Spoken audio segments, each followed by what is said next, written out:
Hey everyone, this is Kevin Shriver from Your Pet Business Now. Hope you all are doing very well. Thanks as always for watching.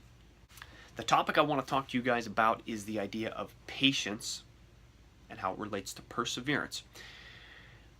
A lot of you have heard the statistics that say if you keep a business open for after the first year, you have a 50% chance of success, and then if you stay past the second and third year, your success rate goes up to 60, 70, 80%. And if you stay in business for 5 years, that you have something like an 80% chance of continuing that business. That's a rather old statistic that was actually written in the 70s and 80s, but more importantly, it's pre-internet. With the speed of business and the speed of the marketplace today, the more important statistic that we need to kind of evaluate and look at, and this statistic has been taken, another statistic that I have has been taken from the past 10 years, again, as the internet's been around, and that's simply that 90% of businesses don't exist past 10 years. 90% of businesses don't exist, whether that's they get sold, they sell them, they get bought, they fail because of financial reasons, personal reasons, the businesses are sold. For whatever reason, it's very challenging to keep a business running for 10 years or more. And so what I want to challenge you to think about is being patient with your business, treating this as a long-term relationship. What are you doing every day that's going to help promote your business, not just for today, but for the long term? Are you making the right decisions? Are you being patient enough to picture yourself in business 5, 10, 20 years from now? If that's so your goal, I would challenge you to think about making your business last for the long term. The reason I say that is when you think long term, you don't let the short-term fluctuations that inevitably happen with the business affect you, or at least you don't let them affect you as much.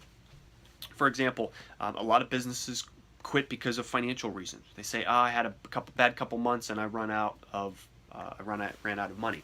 Well, seasonal things happen. If you have a business and you know the fluctuations in your seasons, you have to be aware of those cyclical fluctuations that happen, and you have to act accordingly and adjust accordingly. So while you're being patient and getting through something, you also need to learn how to become persistent. So for example, if you have fluctuations, you know you'll have a short window to attack. You may have to work 100 hours a week to make up for the good times that are happening.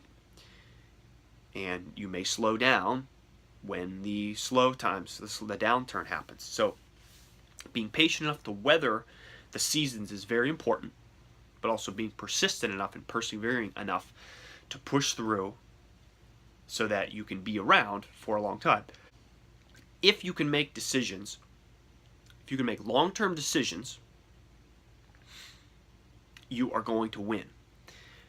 Yes, you will have to make short-term decisions, obviously, if you run a business. But what I don't want you to do is I don't want you to make long-term decisions based on short-term information. One client left me, one client came back, one client decided to pause, blah, blah, blah. Somebody moved. Oh no, we got a big account. Oh, we lost the account. Don't make your long-term decisions based on the short-term fluctuations. Those are going to happen. Stick with your plan and make the decisions that are going to leave you in place and in business for 10, 20 years. The reason I want you to do that is because you have more leverage. Because if you can build your business, you are thinking about making strategic decisions. You're thinking about adding new people. You're thinking about how do I promote this so that my kids can take this over, for example, or I can sell this business. You want to be in a position, I'm telling you, you want to be in a position to be able to sell your business or have some other person value your business in a way that they would want to buy it from you, rather than you running out of money and running your business into the ground. That is not a powerful position to be in. You don't want your business to end because of that. You want it to end because you sell it or someone else comes in and decides to offer you something for it. That is a key, and that's the position you want to be in. So think of the long term, building a business that is going to last. If you have any questions, please leave a comment below. This is Kevin Shriver from Your Pet Business Now. Thanks as always for watching.